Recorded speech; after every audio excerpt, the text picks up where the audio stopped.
Ajmeri 24 TV. Subscribe now. কোরআনের আইন বাস্তবায়িত না থাকার কারণে বর্তমানে আমার দেশে উল্টা মেয়েরা ছেলেদেরকে মহারণা দেয় না, যৌতুক দেয়। চিল্লা বলেন ঠিক কিনা?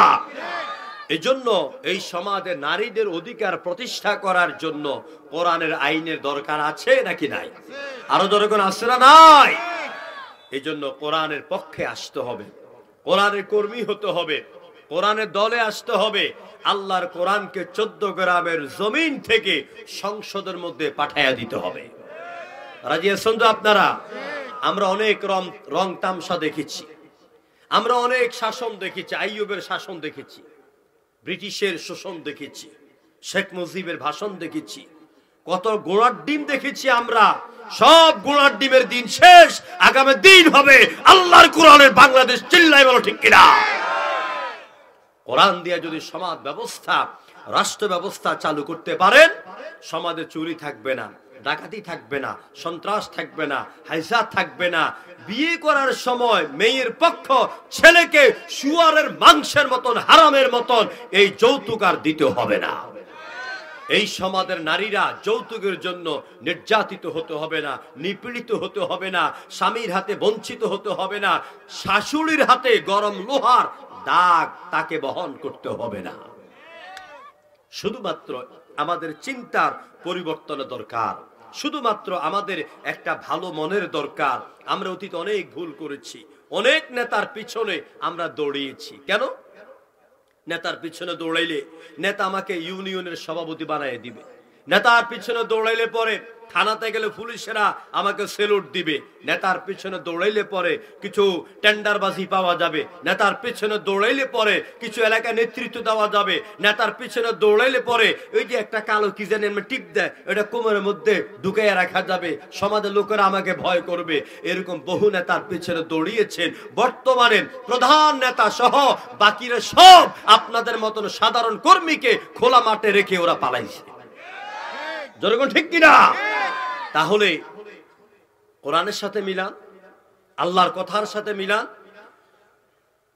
দুনিয়ার মধ্যে যদি আপনার নেতা নেত্রী সামান্য একটা তোপের মুখী দেশ ত্যাগ করে তারা পালিয়ে যান, আপনার নেতারা যদি আপনাকে ফেলে পালিয়ে যান, হাসরের ময়দানে, কঠিন ময়দানে সেদিন আপনার এই নেতা নেত্রী আপনার কোনো কাজে আসবে কিনা? যখন আসবে, কোনো কাজে আসবে না। তাই আপনাদেরকে অনুরোধ করব, অনেক দেখেছেন, অনেক শুনেছেন, জীবনটাকে বরবাদ করেছেন, এবারে দয়া করে এই কোরআনের কাছে আসেন, ওই আন্দোলনে যোগ দেন যে আন্দোলনের মাঝে শুরুতে রয়েছে নারায়ে তাকবীর, আল্লাহু আকবার। বাংলাদেশে সব আন্দোলনের শুরু থেকে নারায়ে তাকবীর স্লোগান দেয়? দেয় না। উমুক বাবা তুমুক নেতা বিভিন্ন জনের নামে তাকবীর দেয়, অথচ আমি মুসলমান, আমি ইমানদার, আমি মুসলমান ঘরের সন্তান। আমার মিছিলের আগে যদি আল্লাহু আকবার ধ্বনি না থাকে, বুঝতে হবে এই দলের মধ্যে শিরকিয়াত এবং কুফরি মতবাদ লুকিয়ে আছে। প্রিয় বন্ধুগণ, আমি কোরআনটাকে আপনাদের সামনে একটু বোঝাচ্ছি। কোরআন এটা এমন একটি কিতাব যেটাকে নিয়ে পৃথিবীতে এত বেশি গবেষণা হয়েছে যা দুনিয়ার অন্য কোন কিতাব নিয়ে এত বেশি গবেষণা হয় নাই। আমি আমার ছোট্ট একটা পরিসংখ্যান কোরআন নিয়ে আপনাদের সামনে পেশ করছি। কোরআনে কারিমে সাবআ সামাওয়াত এই শব্দটি, বাক্যটি আছে নাকি নাই?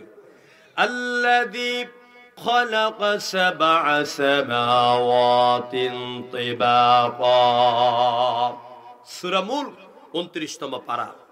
এই সাবআ সামাওয়াত মানে 7 আকাশ। এটার অর্থ কি? 7 আকাশ। আল্লাহ পাক ঠিক এই কথাটি কোরআনে বলেছেন 7 বার। কয়বার বলেছেন? 7 বার বলেছেন। এরপরে সাবআ শব্দের অর্থ 7। এই সাবআ শব্দটিও কোরআনে 7 বার এসেছে। সূরা কামারে চাঁদ বিশ্বনবীর আঙ্গুলের ইশারায় চাঁদ বিদীর্ণ হয়েছে, 2 ভাগ হয়েছে।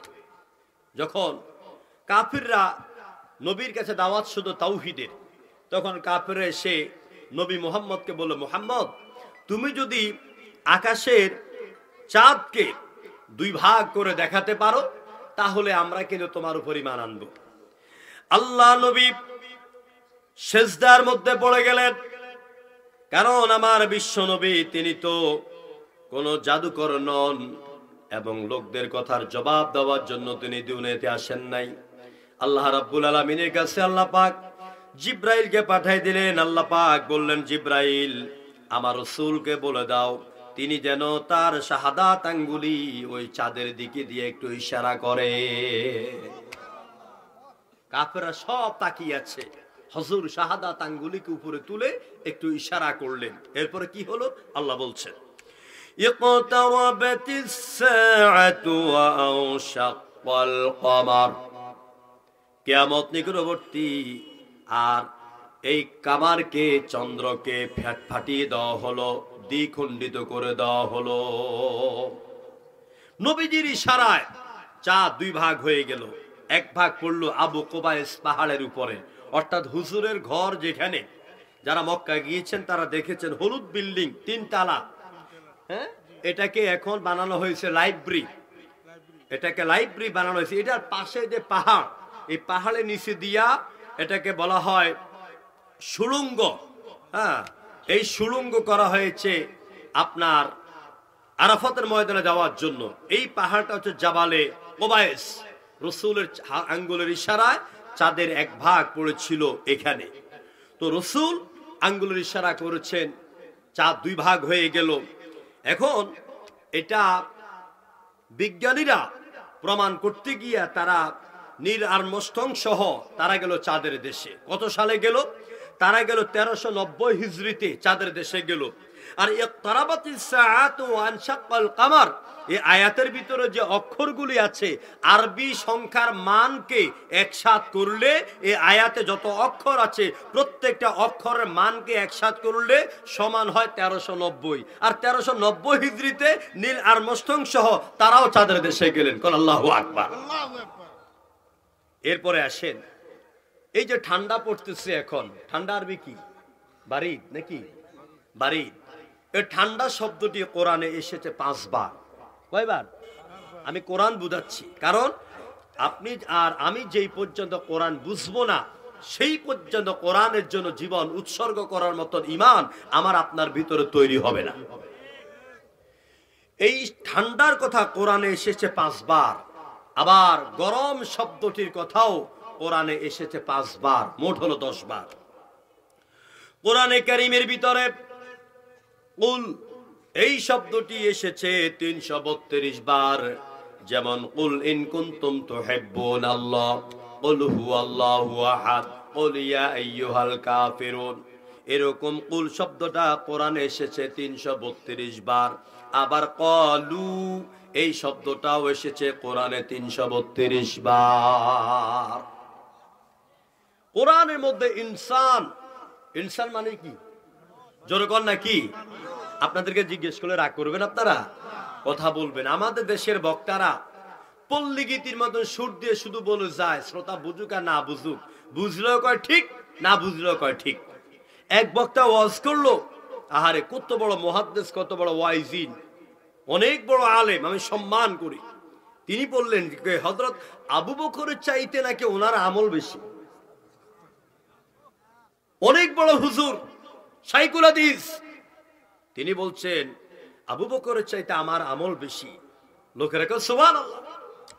কত মূর্খ, কত জাহিল শ্রোতা আমার দেশে।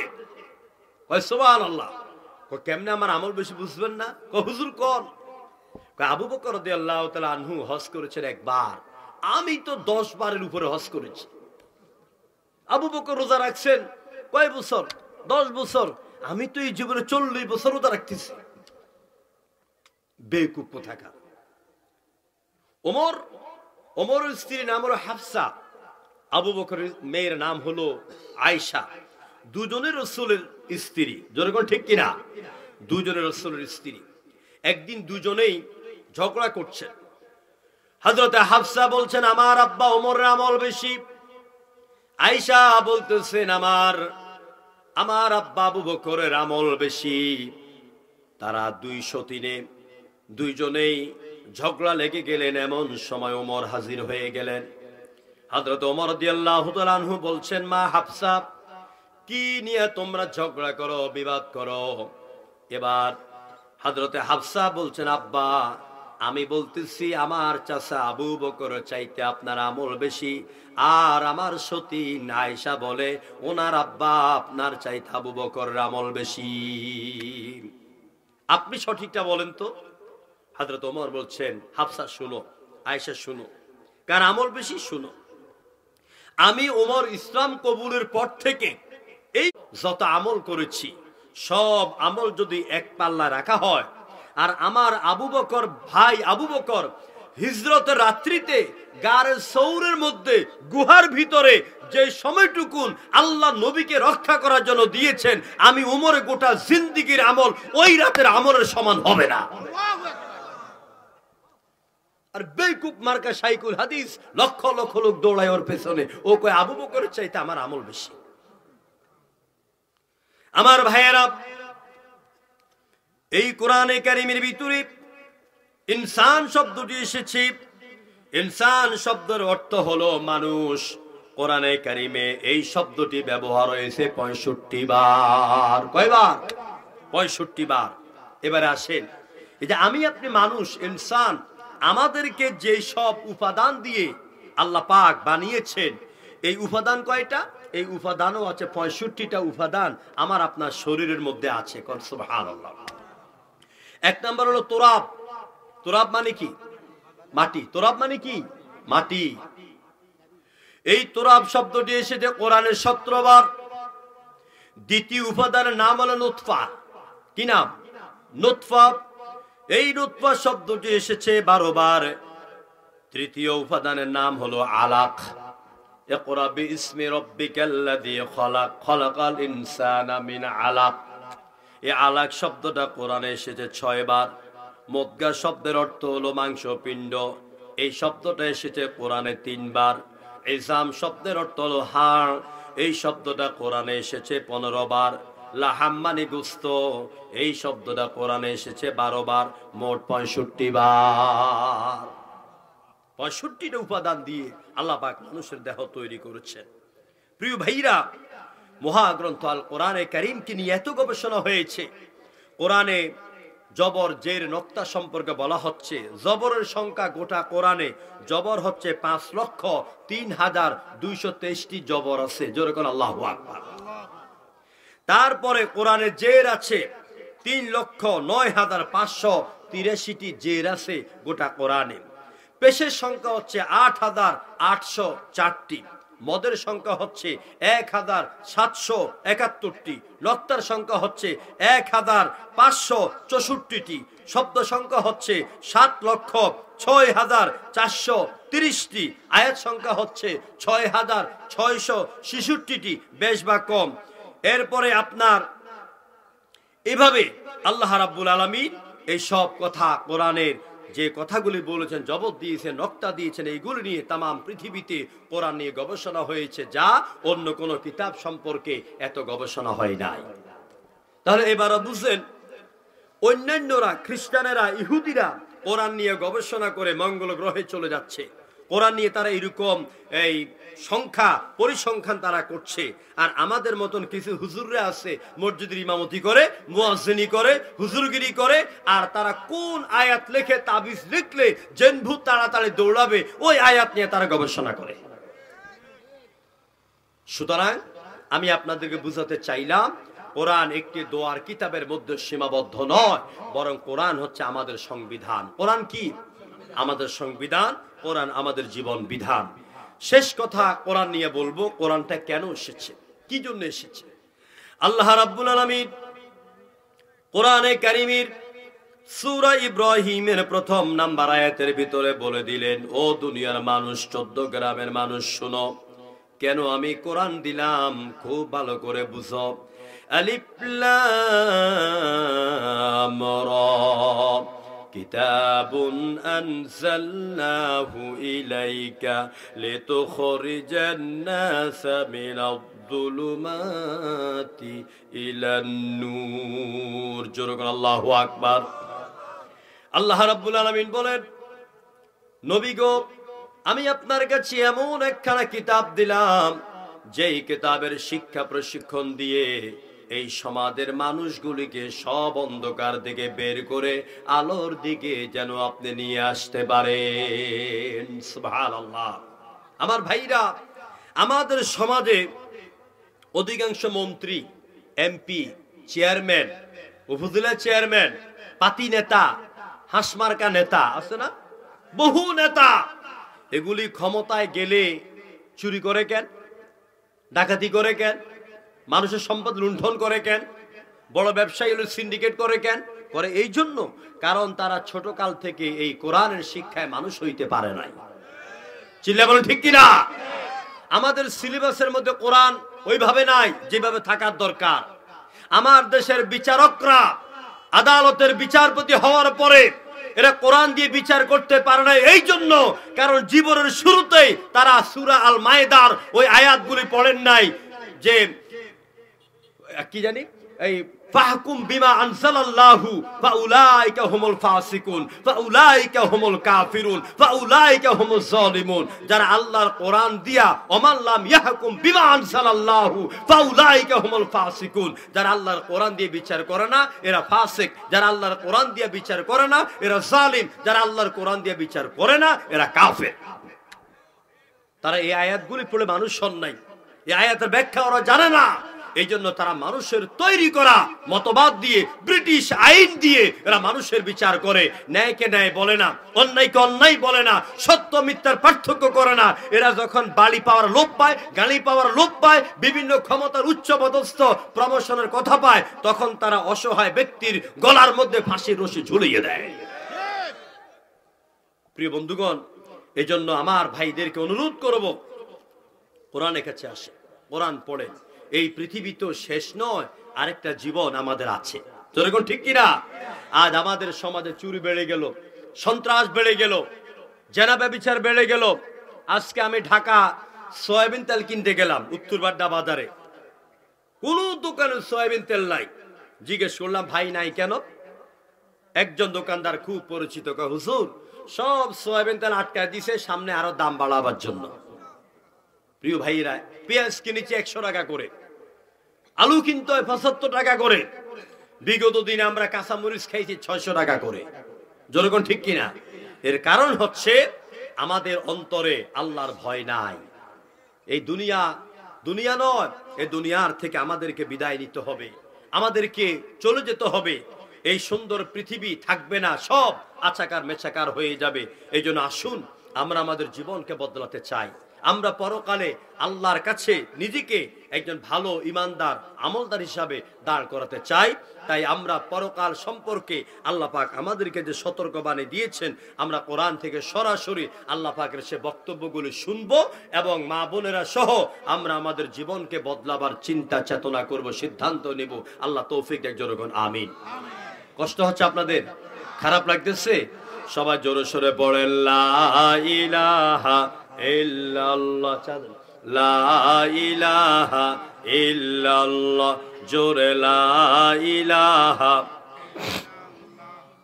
লা ইলাহা ইল্লাল্লাহ, জোরে লা। নেই কেহু নেই আল্লাহ ছাড়া, লা ইলাহা ইল্লাল্লাহ, জোরে লা ইলাহা ইল্লাল্লাহ।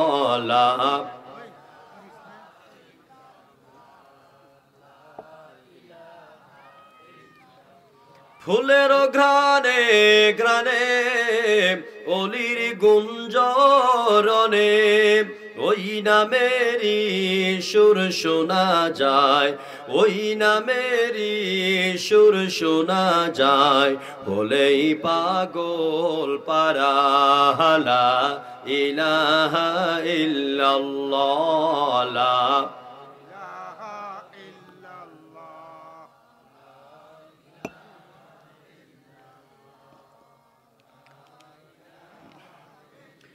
তারার চোখে চোখে চাঁদের মুখে মুখে ওই নামেরই নূর দেখা যায়, ওই নামেরই নূর দেখা যায়, বলেই পাগল পারা লা ইলাহা ইল্লাল্লাহ,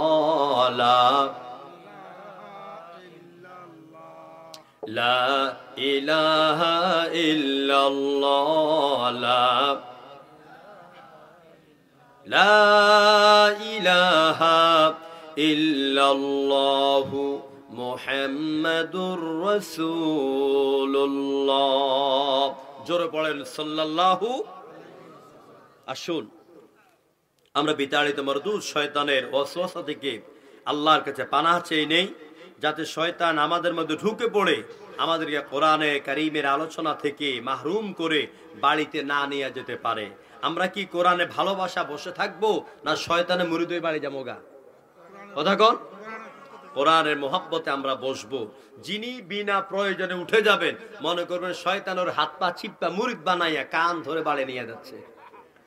আপনার পাশে আপনি দেখবেন কেডা উঠে যায়। আমার ভাইরা, যতক্ষণ বসে থাকবেন ততক্ষণ আল্লাহর জান্নাতে বসে থাকবেন। ঠিক কিনা বলেন? এটা আমি হুজুরের কথা না নবীজির কথা? নবীজি বলছেন মাজালিসুল ইলম হিয়া রাউদাতুম মিন রিয়াদিল জান্নাহ। যেখানে কোরআন হাদিসের আলোচনা করা হয়, এটি সাধারণ কোনো জমিন থাকে না, মাঠ থাকে না, এটা আল্লাহর জান্নাতের টুকরায় পরিণত হয়ে যায়। যেরকম আল্লাহু আকবার। ওই যে পিছনে মনে এদেরকে শয়তানে মুরিদ করে নিয়ে যাচ্ছে, কই যাও বল। আমার ভাইরা, সুতরাং আল্লাহ পাক আমাদেরকে ধৈর্যের সাথে বসার তৌফিক দেখ। সবাই আমার সাথে পড়েন, আউযু বিল্লাহি মিনাশ শাইতানির রাজীম, বিসমিল্লাহির রাহমানির রাহিম। ونفخ في الصور فصعق من في السماوات ومن في الأرض إلا من شاء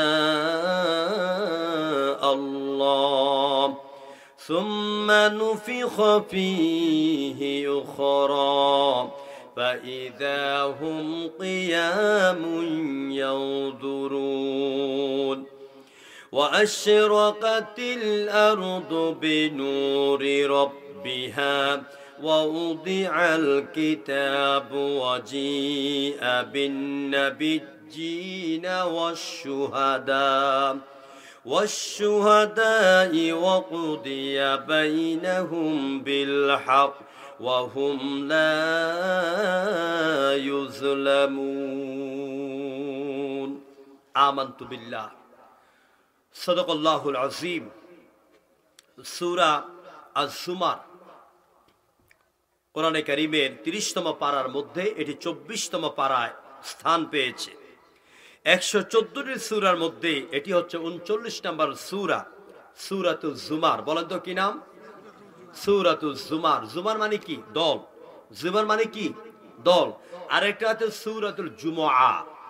জুমআ মানে হচ্ছে একত্রিত করা, একসাথ করা। আর এটা হচ্ছে জা মিম র, জুমার। জুমার মানে দল। দলের নামে সূরা আছে কোরআনে। আল্লাহু আকবার কন্যা। এই যে আমাদের দেশে কত দল আছে না, এই দলের নামে আল্লাহ পাক সূরা দিয়েছেন। এরপরে হাসরের ময়দানে ৫ আগস্টের মতন যে বিশাল সমাবেশ হইতে ঢাকা, এই বিশাল সমাবেশের নামে আল্লাহ পাক কোরআনে সূরা দিয়েছেন। ওই সূরার নাম হলো সূরাতুল হাসর। কথা কয় না? কি নাম? সূরাতুল হাসর। আবার খাওয়া দাওয়া যে টেবিলে খান, আপনাদের বাড়িতে ডাইনিং টেবিল আছে না, খাবার টেবিল, এই খাবার টেবিলের নামে সূরা আছে। ওই সূরার নাম হচ্ছে আল মায়েদা। মায়েদা মানে খাবার টেবিল। তারপরে কোরআনে কারীমে সূরা আছে গরুর নামে সূরা, সূরাতুল বাকারা। কোরআনে কারীমে পিঁপড়া নামে সূরা আছে, সূরাতুন নমল। কোরআনে কারীমের মধ্যে মাকড়সার নামে সূরা আছে, সূরা আল আনকাবুত। কোরআনের নামে মা বোনদের, মহিলাদের নামে সূরা আছে, সূরাতুন নিসা। তারপরে গোটা কোরআনে নারী পুরুষ অর্থাৎ মানুষের নামে আল্লাহ সূরা দিয়েছেন, সূরাতুন নাস। কোরআনে কারিমে আল্লাহ পাক হাতির নামে সূরা দিলেন সূরাতুল ফিল, কোনটা নাই? আল্লাহু আকবার কইতেন না? বাংলাদেশের সংসদ নামে মনে সূরা নাই? হ্যাঁ, হুজুররা রাজনীতি করলে অনেকের গাও চুলকায়, কথা কয় না কা? আরো কয় মৌলবাদীরা ক্ষমতা যেতে পারবে না। বেটা মৌলবাদীরা ক্ষমতা যাবে না, তোর বাপনি যাবে।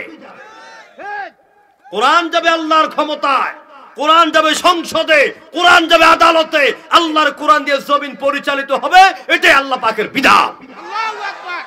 মানুষের তৈরি করা তন্ত্র দিয়ে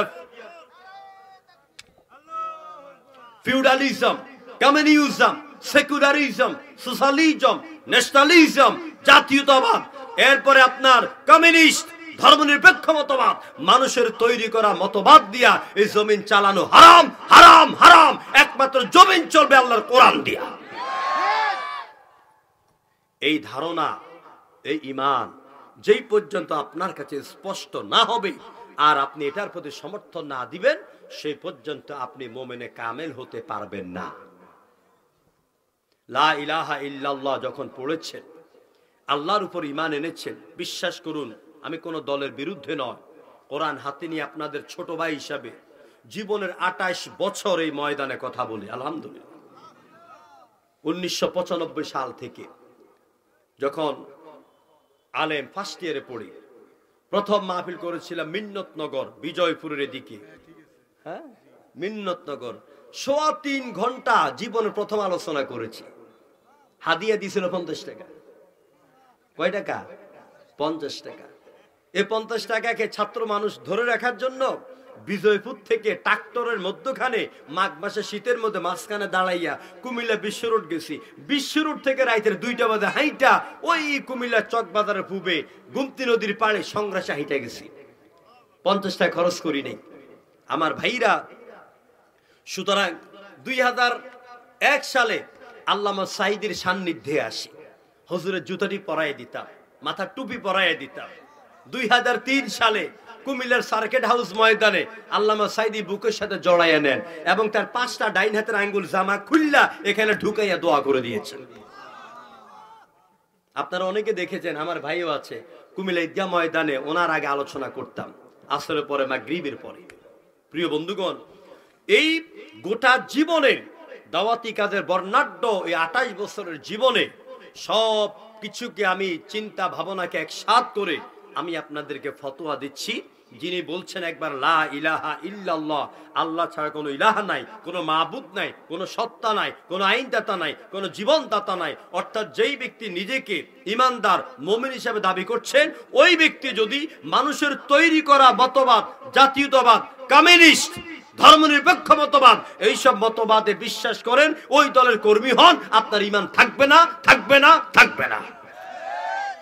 এবার আপনি আমাকে ভালো বলেন আর যাই বলেন, আমি ঈমানের বিষয়টা ক্লিয়ার করে দিয়ে গেলাম। প্রিয় বন্ধুগণ, আপনি মনে করুন হুজুর দুনিয়ার রাজনীতি এক জিনিস, ধর্ম আরেক জিনিস। আস্তাগফিরুল্লাহ। ধর্ম থেকে, রাজনীতি থেকে ধর্মকে পৃথক করে তারাই যারা আব্দুল্লাহ ইবনে উবাইর আন্ডা আর বাচ্চা, মুনাফিকের নেতা, মুনাফিকের অনুসারী, তারাই ধর্ম থেকে রাজনীতিকে আলাদা করে। অথচ আমার রাসূল তো সেই রাসূল যিনি একদিকে দ্বীনে দাওয়াত দিয়েছেন, আরেকদিকে রাষ্ট্রপ্রধানের দায়িত্ব পালন করেছেন। এই জবাবগুলি যেন আপনারা ঠিক মতো ঠিক জায়গায় দিতে পারেন মৃত্যুর পরে। এই জন্য আজকে আমি আপনাদের সামনে যে আয়াত তেলাওয়াত করেছি সূরা জুমার, এখান থেকে আলোচনা শুরু করছি।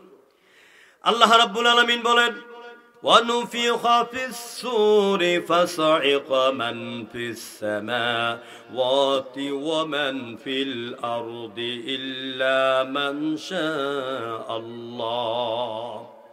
যখন সিংহার মধ্যে ফু দেওয়া হবে, আসমান কিতাবের পৃষ্ঠার মতন 7 আসমান একটার উপরে একটা ভেঙ্গে ভেঙ্গে পড়তে থাকবে।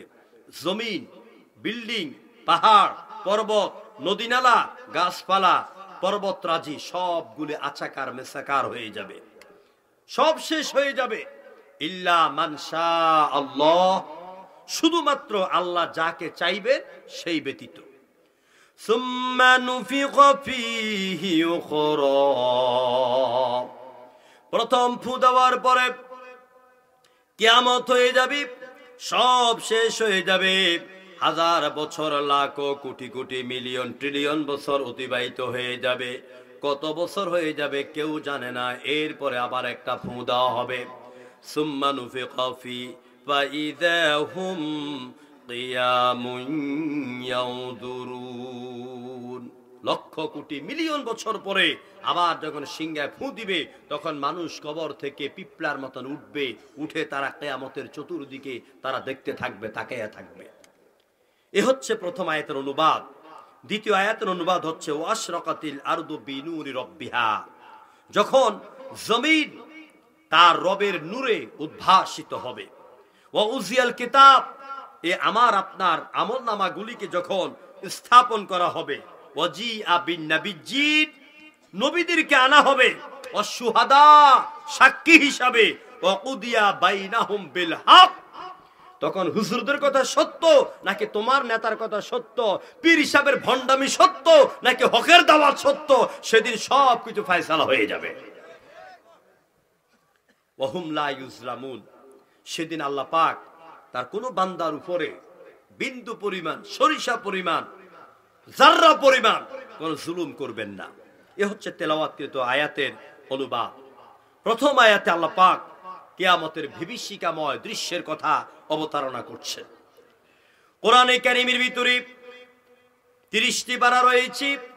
আমার অনেক শ্রদ্ধেয় আলেম ওলামা ভাই আছেন, যদি গভীরভাবে আপনি এই কোরআন নিয়ে আপনি একটু গবেষণা করেন, আপনি পড়েন, দেখবেন 30 পারা কোরআনের ভিতরে যত কথা আছে সব কথার মধ্যে আখিরাত নিয়ে, পরকাল নিয়ে, জান্নাত নিয়া, জাহান্নাম নিয়া, ফুলসিরাত নিয়া এত বেশি আলোচনা আমার আল্লাহ পাক করেছেন। ওই হাসর, মিজান, ফুলসিরাত, জান্নাত, জাহান্নাম, কিয়ামত, এই সব কথাগুলিকে, এই আয়াতগুলিকে যদি একসাথ করা হয়, মনে হবে যেন 30 পারার মধ্যে 10 পারার সমান হয়ে যাবে। এত বেশি আল্লাহ পাক কিয়ামত নিয়ে, আখিরাত নিয়ে, মিজান নিয়ে, ফুলসিরাত নিয়ে, জান্নাত নিয়ে, জাহান্নাম নিয়ে কথা বলেছেন। কেন বলেছেন? আল্লাহ রাব্বুল আলামিন যখন তার রাসূলকে মক্কার বুকে পাঠালেন, তখন মক্কার পরিবেশ খুব জান্নাতি পরিবেশ ছিল নাকি? খুবই উত্তপ্ত জমিন। মক্কার মানুষগুলির অবস্থা কি হলো? সবগুলি এত অপকর্মে জড়িত। কেমন অপকর্ম? দিনে দুপুরে ঝগড়া বিবাদ, মারামারি, কাটাকাটি, জানা, ব্যভিচার, আর বৈবাহিক অবস্থা ছিল এমন, সকালে বিয়ে করত, বিকালে তালাক দিয়ে দিত। ভাই হিসাবে বোনকেই মনের চাহিদা মিটাবার জন্য ব্যবহার করত। যেরকম নাউজুবিল্লাহ। বাপ যখন মরে যেত, উপযুক্ত ছেলে সুন্দরী মাকে বিয়ে করত। নাউজুবিল্লাহ। স্ত্রীর পেটে সন্তান আসার পরে, আমি আল বেদায় ওয়া নেহায়ার 7ম খণ্ড থেকে কথা বলছি, যখন স্ত্রীর পেটে সন্তান আসতো, আর সেই গর্ভধারিণী স্ত্রীর পেটে সন্তান 6 মাস 7 মাস এরকম বয়স হতো, তখন সেই আপনার কুখ্যাত স্বামী, নিকৃষ্ট স্বামী বন্ধু বান্ধবদেরকে দাওয়াত দিতেন। বিরাট একটা দুম্বা জবা করে এটাকে সিদ্ধ করে খাওয়ার মতন করে সামনে রাখতেন, আর নর্তকীদেরকে নাচাইতেন, বন্ধু বান্ধবদের হাতে ধারালো ছুরি দিতেন, আর এক পর্যায়ে তার গর্ভধারিণী স্ত্রীকে এনে ওই নর্তকীদের সামনে, বন্ধুদের সামনে নাচতে বাধ্য করতেন। স্ত্রী যখন মাথা ঘুরে পড়ে যেত, তখন হাত পা বাঁধা স্ত্রীর এই পেট ওই বন্ধুদের হাতে দেওয়া ছুরি দিয়া পেট কেটে বাচ্চা বের করে, বাচ্চা আর নারীকে তারা পাড়াইয়া নাচতে নাচতে হত্যা করত। এটা জঘন্য অবস্থা ছিল। কোরআনে কারীম এই সব দৃশ্যকে একসাথ করে বলছেন, ওয়াকুতুম আলা শাফা হুফরাতিম মিনান নারি ফাআওকাদাকুম মিনহা। দুনিয়ার মানুষগুলি এত বেশি অপকর্মী, অপরাধের মধ্যে যখন জড়িত হয়ে তারা জাহান্নামের একেবারে কিনারে চলে এলো, আমি আমার নবী মুহাম্মদ রাসূলুল্লাহকে পাঠাইয়া দুনিয়ার মানুষগুলিকে জাহান্নামের আগুন থেকে বাঁচাইয়া দিলাম। আর আস্তেগণ সুবহানাল্লাহ। হুজুরকে আল্লাহ পাক বিশ্ব মানবতার ত্রাণকর্তা হিসাবে আল্লাহ পাক পাঠালেন।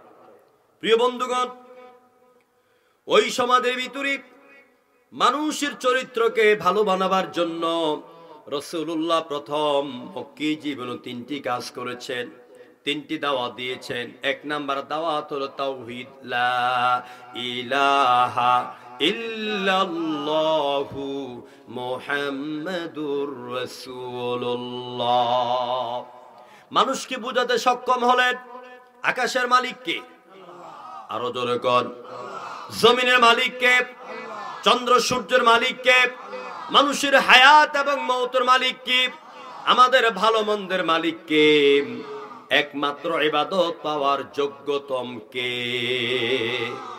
মানুষের সামনে আল্লাহ নবী দাওয়াত দিলেন, লা ইলাহা ইল্লাল্লাহ, আল্লাহ ছাড়া কোনো ইলাহ নাই। এই তাওহীদের দাওয়াত দিয়ে মানুষকে মূর্তি পূজা থেকে, পত্তলিক পূজা থেকে, গাছ পূজা, চন্দ্র পূজা, সূর্য পূজা থেকে মানুষকে মুক্ত করার দাওয়াত দিলেন। 2 নাম্বার, মানুষকে এই পৃথিবীতে সুন্দরভাবে পরিচালনার জন্য সবচেয়ে গুরুত্বপূর্ণ যে দাওয়াতটি ছিল সেটা ছিল রিসালাতের দাওয়াত। কিসের দাওয়াত? রিসালাতের দাওয়াত। নবী করিম সাল্লাল্লাহু আলাইহি সাল্লাম এতদিন পর্যন্ত ছিলেন আলামিন, এতদিন পর্যন্ত ছিলেন সাদিক, এতদিন পর্যন্ত ভালো মানুষ ছিলেন যে মুহাম্মদ তুমি যা বলো আমরা তাই বিশ্বাস করি। কিন্তু মুহাম্মদ রাসূলুল্লাহ যখন রিসালাতের দাওয়াত দিলেন, আল্লাহ পাকের তাওহীদের দাওয়াত দিলেন, আল্লাহর কোরআনের দাওয়াত দিচ্ছেন, ইসলামের দাওয়াত দিচ্ছেন, এখন আর মুহাম্মদ তাদের কাছে ভালো নয়। জোরে কোন ঠিক কিনা? মুহাম্মদের অপরাধ কি? মুহাম্মদের অপরাধ হচ্ছে তিনি এক আল্লাহর আইনের কথা বলেন। মূর্তি পূজা চলবে না, চন্দ্র পূজা চলবে না, সূর্য পূজা চলবে না, এগুলি হালাল হারামের ভেদ বিচার চলবে না, তারপরে নারী নির্যাতন চলবে না। হুজুর যখন এইসব অন্যায় কাজের মধ্যে বাধা দিলেন তখনই নবীকে পাগল বলল, কাহেন বলল, জাদুকর বলল। ঠিক একই রকম ভাবে এই বাংলাদেশের জমিনে 50 বছর আল্লামা সাঈদী যখন তাওহীদ রিসালাতের আখিরাতে দাওয়াত দিলেন, যখনই তিনি ইসলামী রাষ্ট্রের ঘোষণা দিলেন, দাওয়াত দিলেন, ইসলামী আন্দোলনের দাওয়াত দিলেন, আল্লাহর জমিনে আল্লাহর কোরআনের আইন দিয়া চলবে এ দাওয়াত দিলেন, তখনই তাকে যুদ্ধ অপরাধী বলে কারাগারের মধ্যে ঢুকাইয়া দিল। নিয়ম, কারণ আপনি হকের দাওয়াত দিলেই আপনার বিরুদ্ধে অ্যাকশন টু অ্যাকশন শুরু হয়ে যাবে। আল্লাহর নবী মানুষকে 3 নাম্বার দাওয়াত দিলেন, এই পৃথিবী এটাই শেষ নয়, এই পৃথিবীর থেকে সবাইকে বিদায় নিতে হবে। এই পৃথিবী আমার আপনার জীবনের একেবারে শেষ ঠিকানা নয়। ঠিক কিনা বলেন? পৃথিবী আমার আসল ঠিকানা নয়, মরণ একদিন মুছে দেবে সকল রঙিন পরিচয়।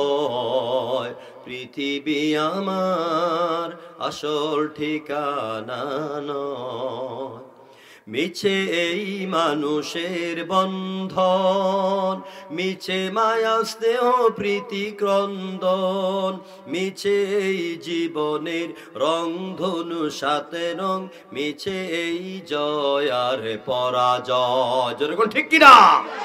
এই পৃথিবী আমাদের আসল ঠিকানা নয়। নবী করিম সাল্লাল্লাহু আলাইহি সাল্লাম মানুষকে বুঝালেন, দেখো আমাদেরকে মরতে হবে, আকাশ জমিন পৃথিবী কিচ্ছু থাকবে না, সব মেসাকার হয়ে যাবে। তখনই শুরু হয়ে গেল কাফেরদের মধ্যে বাকবিতণ্ডা।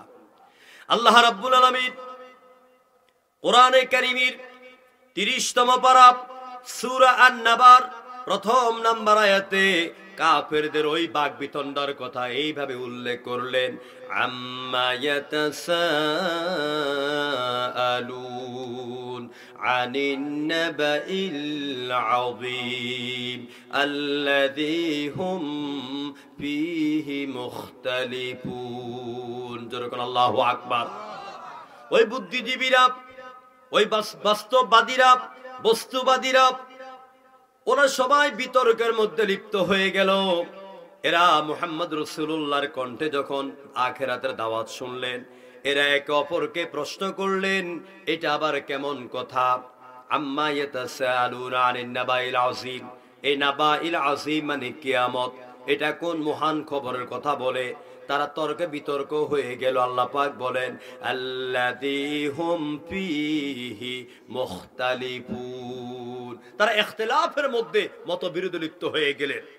এবার আল্লাহ পাক বললেন, কাল্লা সায়ালামুনা সুম্মা কাল্লা সায়ালামুন। ও দুনিয়ার বুদ্ধিজীবীরা, যেই বিষয় নিয়ে তোমরা মতানৈক্যের মধ্যে লিপ্ত হয়েছ, অতি শীঘ্রই সেই বিষয়ে তোমরা জানতে পারবে। অর্থাৎ যখন কিয়ামত এসে যাবে, তখনই তোমাদের মধ্যে সব বাক বিতণ্ডা দূর হয়ে যাবে। যেরকম আল্লাহু আকবার।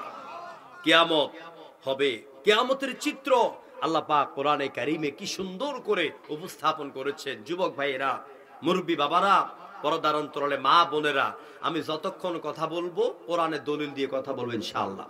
কিচ্ছা কাহিনী বলবো না। কোরআনকে বুঝেন, কোরআন দিয়ে পরকালকে বুঝেন, কিয়ামতের ভয় কলজার মধ্যে ঢুকান, দেখবেন আমাদের চরিত্র ভালো হয়ে যাবে।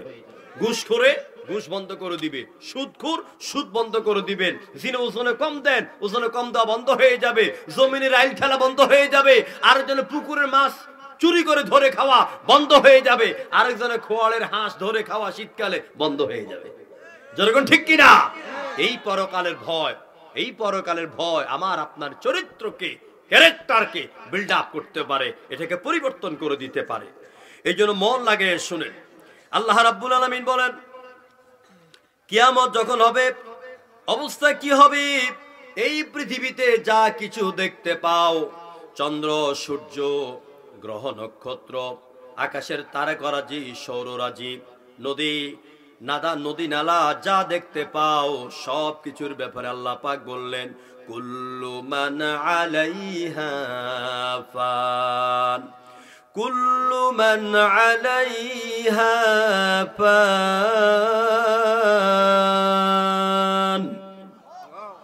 ওয়া ইয়াবকা ওয়াজহু রাব্বিকা যুল জালালি ওয়াল ইকরাম।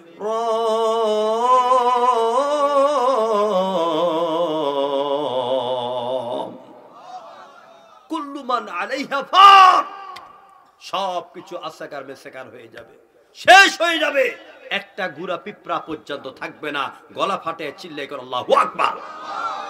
কিচ্ছু থাকবে না, নেতা নেতৃত্ব থাকবে না, বাহাদুরে বাহাদুরি থাকবে না, অহংকারে অহংকার থাকবে না, অহংকারে মস্তক থাকবে না, ক্ষমতা থাকবে না, চেয়ার থাকবে না, সব শেষ হয়ে যাবে।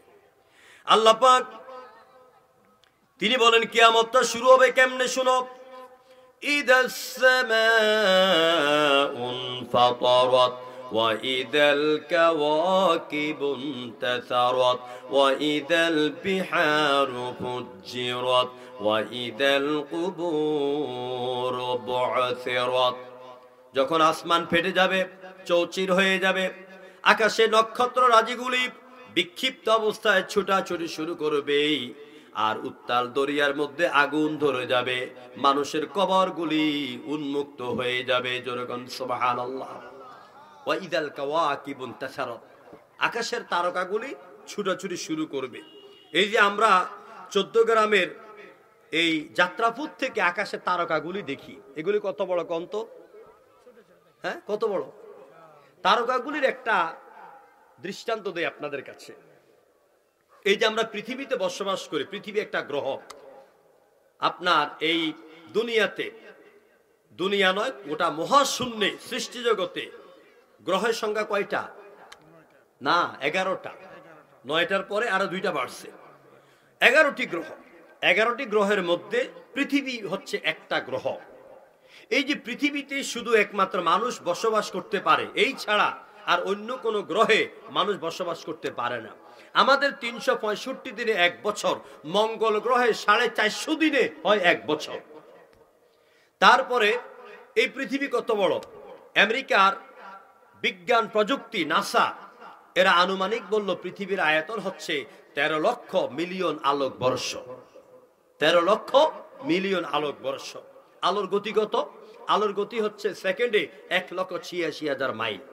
এই 1,86,000 মাইলকে সেকেন্ড থেকে মিনিট, মিনিট থেকে ঘন্টা, ঘন্টা থেকে দিন, দিন থেকে মাস, মাস থেকে বছর, এইভাবে পূরণ দিতে দিতে যা পাইবেন কম্পিউটার সেখানে ফেল হয়ে যাবে।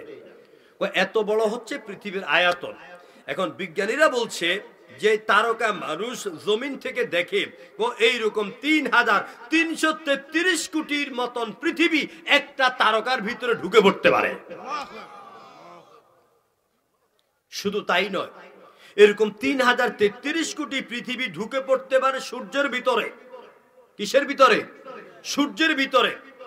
বলে যে এই সূর্যের মতন 3300 সূর্য এক একটা তারকার ভিতরে ঢুকে পড়তে পারে।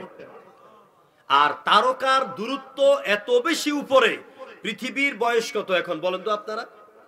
পৃথিবীর বয়স হচ্ছে আনুমানিক 5000 কোটি বছর। 5000 কোটি বছর। শুরুতে আল্লাহ যে আকাশে তারকা খচিত রেখেছেন, ওই সময় থেকে আজ পর্যন্ত এমন তারকা আছে যেই তারকার আলো এই পৃথিবীর জমিনে এখনো পড়ে নাই। আল্লাহ বলছেন ওয়া ইদাল কাওয়াকিবুন তাসারাত, যখন আসমান ফাটবে, জমিন ফাটবে, সাগরে আগুন ধরবে, তখন তারকাগুলি এরা তুলা যেরকম উড়ে এরকম ভাবে তারা উঠতে থাকবে, একটার সাথে আরেকটা এরা বাড়ি খেয়ে আগুন সৃষ্টি হয়ে যাবে। আমার ভাইয়েরা, নবী করিম সাল্লাল্লাহু আলাইহি ওয়াসাল্লাম তিনি যখন এইভাবে কিয়ামতের কথা মানুষকে শোনাচ্ছিলেন, মানুষকে বোঝাচ্ছিলেন, কাফেররা দলে দলে আল্লাহ নবীর কাছে এসে প্রশ্ন করেছে এবার এইভাবে, ইয়াসআলু আইয়ানা ইয়াউমাল কিয়ামা। ও মুহাম্মদ, তুমি যে প্রতিদিন আমাদেরকে কিয়ামতের কথা বলো, বলো তো কিয়ামত আসবে কখন? আল্লাহ নবী সাল্লাল্লাহু আলাইহি সাল্লাম চুপ হয়ে গেলেন, কারণ কিয়ামত কখন হবে এই ইলম আমার আল্লাহ পাক আমার নবীকে দেন নাই। নবীকে গায়েব জানতেন নাকি? গায়েব জানতেন? এটা ঈমানের প্রশ্ন। নবী সেই গায়েব জানতেন যেটা আল্লাহ নবীকে জানাইতেন। তো আল্লাহ যদি নবীকে জানাইয়া দেন, এটা তো আর গায়েব থাকে না। জোরে কোন ঠিক কিনা? একমাত্র গায়েবের মালিক কি? আলিমুল গায়বি ওয়াশ শাহাদাতি হুয়ার রহমানুর রহিম। উপস্থিত অনুপস্থিত সব বিষয়ে জ্ঞান কার হাতে? চিল্লা বলো না, কার হাতে? জোরে কোন আল্লাহ। হয় নাই, হয় নাই, জোরে কোন আল্লাহ। আরো জোরে কোন আল্লাহ। চিল্লে বলেন আল্লাহ।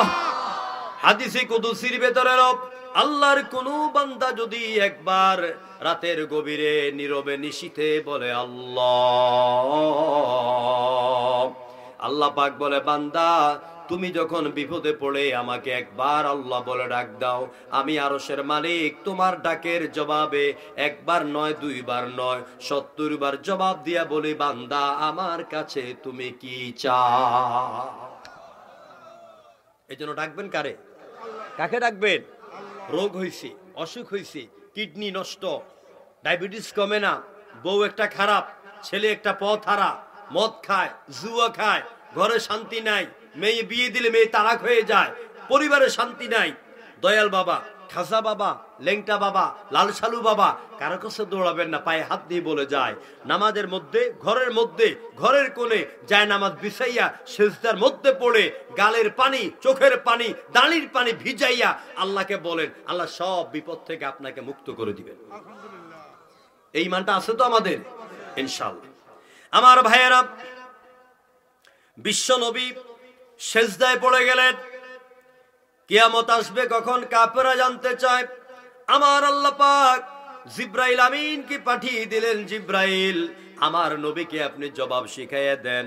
ফাইদা বারিকাল বাসর ওয়া খাসাফাল কমার ওয়া জুমিআশ শামসু ওয়াল কমার ইয়াকুলুল ইনসানু ইয়াউমাইযিন আইনাল মাফার। ও নবী আপনি বলে দেন কিয়ামত কখন হবে আমি জানি না, তবে আমার আল্লাহ পাক কিয়ামতের কিছু সিম্পটম, কিছু আলামত, কিছু নমুনা পেশ করেছেন। বড় আলামতে কোবরা হলো, 1 নম্বরে মানুষের চোখ থাকবে, চোখের আলো থাকবে না। মানুষের চোখ থাকবে, চোখ দিয়ে ওরা দেখতে পাবে না। ওয়া খাসাফাল কমার, আকাশের গায়ে চন্দ্র থাকবে। এ ভাই বাইরে কথা না বলি আমরা। আকাশের গায়ে চন্দ্র থাকবি, ওই চাঁদের আলো থাকবে না।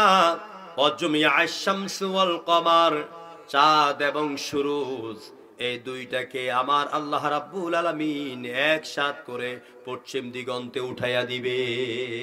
সুবহানাল্লাহ। অজুবিয়া শামসু ওয়াল কমার, চাঁদ এবং সূর্যকে আল্লাহ পাক একসাথ করে দিবেন। মানুষ দেখবে, মানুষ দেখি বলবি ইয়াকুলুল ইনসানু ইয়াউমাইযিন আইনাল মাফার।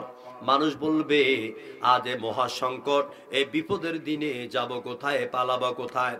যখন এই দেশে করোনা এলো 2020 আর 21, মানুষ তখন পাগল হয়ে গেল, কোথায় পালাবে, যাবার মতো রাস্তা নাই। এই মিয়ার বাজারের স্টেশন থেকে চট্টগ্রাম আর ঢাকার দিকে সব বাস বন্ধ। যেরকম কথা ঠিক কিনা? চট্টগ্রামে বাস যায় না, ঢাকাও বাস যায় না। এরপরে সৌদি আরব থেকে ঢাকার এয়ারপোর্ট বন্ধ, ইতালির এয়ারপোর্ট বন্ধ, ভারতের বিমান বন্ধ।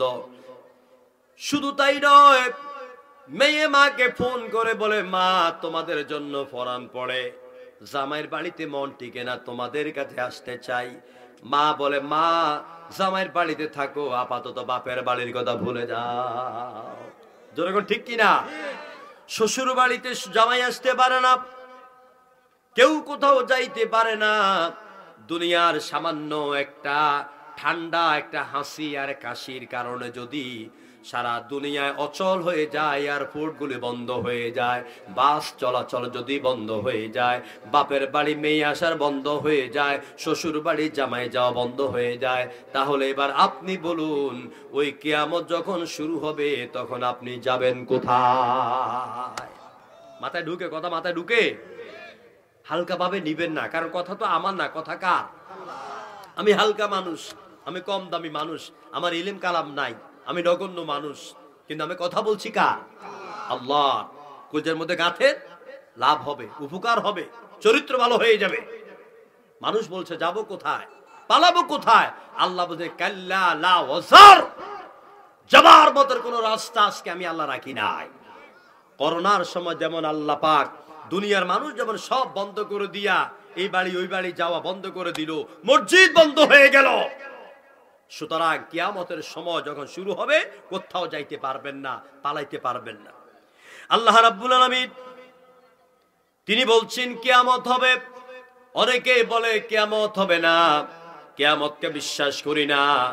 এইগুলি হলো যুগের অধপতন, যুগের আসা যাওয়ার বিষয়।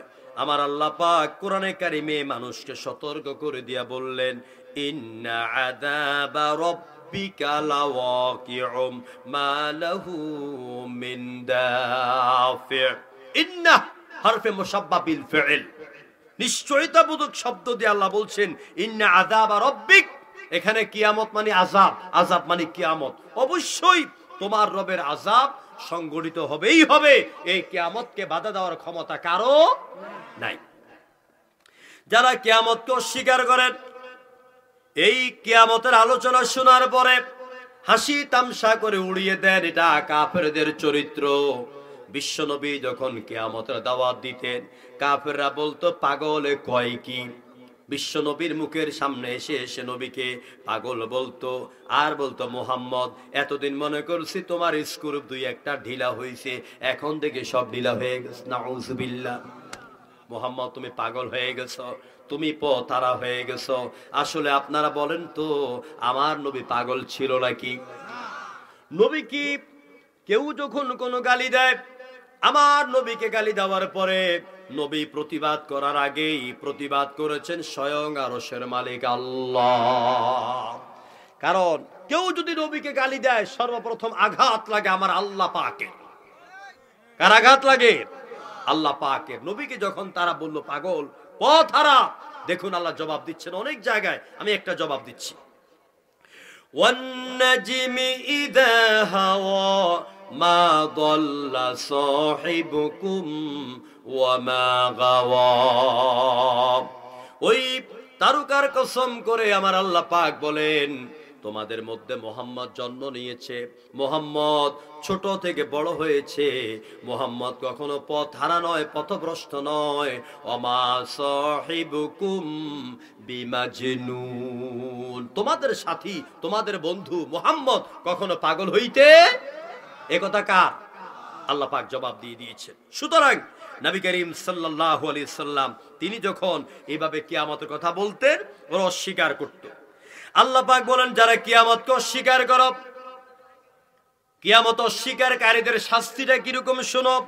বাল কাযাবু বিস-সাআতি ওয়া আ'তাদনা লিমান কাযাবা বিস-সাআতি সাঈরা। সূরা আল ফুরকানের ভিতরে আল্লাহ পাক বলেন, যারা কিয়ামতকে অস্বীকার করো, ওই কিয়ামতকে মিথ্যা প্রতিপন্নকারী ব্যক্তিদের জন্য আমি আল্লাহ রাব্বুল আলামিন সাঈর নামক জাহান্নাম রেখে দিলাম। যেরকম নাউজুবিল্লাহ। আচ্ছা বলেন তো, এই যে কিয়ামতের কথা বলতেছি, আখিরাতের কথা বলতেছি, এটাতে সবার ঈমান আছে? আখিরাত হবে সবাই বিশ্বাস করেন? হাত তুলে দেখান তো আল্লাহকে। আল্লাহু আকবার, কোন আল্লাহু আকবার। এটা ঈমানের জবাব। এটা আপনি হাত তুলছেন, আল্লাহর ক্যামেরায় ছবি উঠে যাচ্ছে। আপনি যে কিয়ামতকে বিশ্বাস করছেন, এটা আল্লাহ ছবি তুলে রাখছেন। কিয়ামতের দিন আল্লাহ চাইলে এই ছবির উসিলায়, এই হাত তোলার উসিলায় আপনাকে মাফ করে দিতে পারেন। আল্লাহু আকবার। আমার ভাইয়েরা, আল্লাহ পাক বলেন, যারা কিয়ামতকে অস্বীকার করে, কিয়ামতকে যারা বিশ্বাস করে না, তাদের ব্যাপারে আল্লাহ পাক বলেন, ওয়ালাল আখিরাতু খায়রুল লাকা মিনাল উলা। উলা মানে দুনিয়া, আখিরাত মানে হচ্ছে পরকাল। এই পৃথিবীর থেকে সবচাইতে উত্তম জীবন হলো আখিরাত। আখিরাতের জীবন আসবে, দুনিয়ার সবকিছু আসাকার মেসাকার হয়ে যাবে। কোরআনে কারিমে আল্লাহ পাক বললেন, ওয়ানুফিখা ফিস-সূরি ফাসাইকা মান ফিস-সামাওয়াতি ওয়া মান ফিল আরদ ইল্লা মান শাআল্লাহ। সূরা জুমারের এই আয়াতের উপরে কথা বলতেছিলাম। আকাশ জমিন সব যখন আসাকার মেসাকার হয়ে যাবে, তখন সব শেষ হয়ে যাবে। ইল্লা মান শাআল্লাহ, এই আয়াতের তাফসিরে এসেছে আল্লাহ পাক ওই সময় কয়েকজন ফেরেশতাকে কিছু সময়ের জন্য রক্ষা করবেন। যেরকম আল্লাহু আকবার। মান শাআ, আল্লাহ যাকে চান তাকে। এখন এই আয়াতের তাফসির আমি তাফসিরে কাবীর, তাফসিরে খাজেন এর ভিতরে পড়লাম, তাফসিরে আযাউল বায়ানের ভিতরে পড়লাম যে আল্লাহ পাক সব শেষ করে দেওয়ার পরে কাকে রক্ষা করবেন। এই আয়াতের তাফসীরের ভিতরে এসেছে আল্লাহ পাক কিছু সময়ের জন্য 8 জন ফেরেশতাকে রক্ষা করবেন। যেরকম কয়জন ফেরেশতা? এই 8 জন ফেরেশতা কার আল্লাহ পাক বলেন, আল্লাযীনা ইয়াহমিলুনাল আরশা ওয়া মান হাওলাহু ইউসাব্বিহু বিহামদি রাব্বি। সূরা আল মুমিন 24তম পারা 2 নম্বর আয়াত। আল্লাহ রাব্বুল আলামিন বলেন, ওই কিয়ামত সব যখন শেষ হয়ে যাবে, মালাকুল মাউত হযরতে আজরাইলকে আল্লাহ পাক ডেকে বলবেন, আজরাইল এখন আর কে আছে? আজরাইল আল্লাহর কাছে বার্ষিক রিপোর্ট প্রতিবেদন পেশ করবেন। বলবে, আল্লাহ পাক তামাম পৃথিবীতে যা ছিল, সাগরে, দুনিয়াতে, জমিনে, পাহাড়ে, পর্বতে সব শেষ হয়ে গেছে, এখন আর কেউ নাই, শুধুমাত্র 8 জন ফেরেশতা আর তুমি আল্লাহ। 4 জন ফেরেশতা আরশের খুঁটি বহনকারী, যাদের সিনার উপরে, কাঁধের উপরে আল্লাহ পাকের আরশের খুঁটিগুলি, ওই যে আগের দিনে বিয়ের দিনে যে পালকি ছিল, পালকির বেয়ারা ছিল না, পালকিওয়ালাদের বেয়ারা। এখনকার ছেলেরা তো পালকি দেখে নাই, আগের দিনের পালকি। তো এই পালকির 4টা খুঁটি ছিল, এই খুঁটি বেয়ারাদের কাঁধের মধ্যে থাকতো। তো আল্লাহ পাকের এরকম আরশে আজিমের 4টা খুঁটি ফেরেশতাদের কাঁধের উপরে। চিল্লাইকেন আল্লাহু আকবার। এখন আপনারা মনে করবেন, মনে হয় ফেরেশতাদের কাঁধ থেকে এই আল্লাহর আরশের খুঁটি পড়ে গেলে আল্লাহর আরশ মনে জমিনে পড়ে যাবে নাকি? না, আল্লাহ পাক বলবেন, আজরাইল, ইয়া মালাকুল মাউত, যাও আমার আরশের খুঁটি বহনকারী 4 জন ফেরেশতার আর প্রয়োজন নাই, তাদের রূহটা কবজ করে নাও। এদেরও কবজ হয়ে যাবে। এরপরে আল্লাহ বলবেন, আর কে আছে? মালাকুল মাউত বলবেন, রব্বুল আলামিন তুমি আছো, ইসরাফিল, মিকাইল, জিব্রাইল আর আমি আজরাইল। কয়জন? আর তামাম পৃথিবীতে সব শেষ, কেউ নাই। আল্লাহ পাক বলবেন, মিকাইলের রূহ কবজ করে নাও, ইসরাফিলের রূহ কবজ করে নাও, সব কবজ হয়ে যাবে। এবার বলবে জিব্রাইলের পালা। জিব্রাইল সম্পর্কে একটু বলি। আল্লাহ পাক জিব্রাইলকে সব ফেরেশতাদের মধ্যে শক্তিশালী করেছেন। কত শক্তিশালী? আল্লাহ নবী বলেন জিব্রাইলকে আল্লাহ পাক 600 নূরের ডানা দিয়েছিলেন। কত ডানা? 600 নূরের ডানা দিয়েছিলেন। জিব্রাইল আল্লাহর পক্ষ থেকে ওহী নিয়া নবীদের রাসূলদের দরবারে যখন আসতেন, তিনি এক ঝাঁপ দিতেন, আকাশ আর জমিনের মাঝখানে আসতেন, আবার আরেকটা ঝাপটা দিতেন, নবুয়তের দরবারে হাজির হয়ে যেতেন। এনসাইক্লোপিডিয়া অব ব্রিটানিকা 11তম সংস্করণে এসেছে, সব নবীদের কাছে জিব্রাইল এসেছেন মাত্র 12,000 বার। কতবার? 12,000 বার। আর আমার আপনার প্রফেট নবী মুহাম্মদের কাছে জিব্রাইল একাই এসেছিলেন 24,000 বার। জিব্রাইল এই 600 ডানা দিয়া তিনি ঝাপটা মেরে রাসূলের দরবারে আসতেন। আমার ভাইয়েরা, ওই জিব্রাইলের রূহ কবজ হয়ে যাবে। এবার আল্লাহ পাক বলবেন, ও আজরাইল আর কে আছি? বলবে আল্লাহ পাক তুমি ভালো করে জানো তুমি আছো আর আমি আছি, আর তামাম পৃথিবীতে আসমানে জমিনে কেউ নাই। সব নীরব হয়ে যাবে, নিথর হয়ে যাবে। এবার আল্লাহ পাক বলবেন আজরাইল এবার তোমার পালা। আল্লাহু আকবার, আল্লাহু আকবার। এবার তোমার পালা। আজরাইল মাথা নিচের দিকে দিয়া বলবে আল্লাহ আমি তামাম পৃথিবীর সব প্রাণের রূহ কবজ করেছি, আমাকেও মরতে হবে? আল্লাহ বলছেন কুল্লু নাফসিন যায়িকাতুল মাউত, কেউ বাঁচবে না, সবাইকে মরতে হবে। মালিকুল মউত আবার বলবেন আল্লাহ আমি তো সবাই রূহ কবজ করেছি, আমার রূহ কবজ করবে কে? আল্লাহ পাক বলবেন আমার হুকুম, আমার ওয়ার্ডার। তাফসীর ইবনে কাসিরের ভিতরে এলো আজরাইল আকাশ আর জমিন তথা জান্নাত আর জাহান্নামের মাঝখানে অবস্থান করবেন। হঠাৎ করে আমার আল্লাহ পাক তিনি একটা অর্ডার করবেন, আজরাইলকে লক্ষ্য করে বলবেন মুত, ইয়া মালাকুল মাউত, মরে যা। আজরাইল এমন জোরে একটা চিৎকার দিবে, আকাশ আর জমিন থরথর করে কাঁপা শুরু করে দিবে, মালাকুল মাউত মরে যাবে। এবার আল্লাহ পাক তিনি আকাশ আর জমিনটাকে এভাবে ভাঁজ করবেন, এভাবে আকাশ আর জমিনটাকে ভাঁজ করবেন। আমি মুসলিম শরীফের প্রথম খণ্ড 100 নম্বর পৃষ্ঠা থেকে হাদিস শোনাচ্ছি। এভাবে আকাশ আর জমিনটাকে ভাঁজ করে মুট করে ধরবেন। ইজা কাবাদা আরওয়াহ, গোটা জগৎকে আল্লাহ পাক হাতের মুঠার ভিতরে কবজ করবেন, ধরবেন মুট করে। মুট করে এবার সূরা মুমিনের ওই আয়াত তেলাওয়াত করবেন, লিমানিল মুলকুল ইয়াউম, আজকে রাজত্ব কার? সালাসা মাররাত, তিনবার আল্লাহ পাক প্রশ্ন করবেন। খালি বিল্ডিং রুমের ভিতরে আপনি একটা চিৎকার দিবেন, দেখবেন প্রতিধ্বনি বারবার ভেসে আসে, বারবার ভেসে আসে। এইভাবে আল্লাহ পাক আরশে আজিমেই তার চেয়ারে বসে তিনি এরকম ভাবে প্রথম প্রশ্ন করবেন, লিমানিল মুলকুল ইয়াউম, আজকে রাজত্ব কার? কোনো জবাব নাই। পৃথিবীর এক প্রান্ত থেকে আরেক প্রান্ত আল্লাহর এই প্রশ্নের জবাব, প্রশ্নটা এইভাবে প্রতিধ্বনি হতে থাকবে। আবার আল্লাহ পাক আবার প্রশ্ন করবেন, লিমানিল মুলকুল ইয়াউম,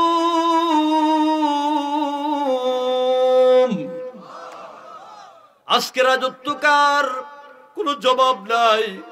3 নম্বরে আবার আল্লাহ পাক আবার চিৎকার দিয়া বলবেন, আজকে রাজত্ব কার? কোনো জবাব আসবে না। এবার আল্লাহ পাক তিনি বলবেন, লিল্লাহিল ওয়াহিদিল কাহ্হার, আজকে রাজত্ব একমাত্র আমার রবের, আমার আল্লাহ পাকের। আমার আল্লাহ পাক তিনি বলবেন, এবার দুনিয়ার প্রতি প্রশ্ন করবেন, আইনাল জাব্বারুন, ইয়া দুনিয়া আইনাল জাব্বারুন, হে পৃথিবী তোর বুকে বসে যারা রাজত্ব করেছে, স্বৈরাচারী করেছে, 15.5 বছর অসহায় মানুষগুলিকে হত্যা করেছে, তারা আজকে কোথায়?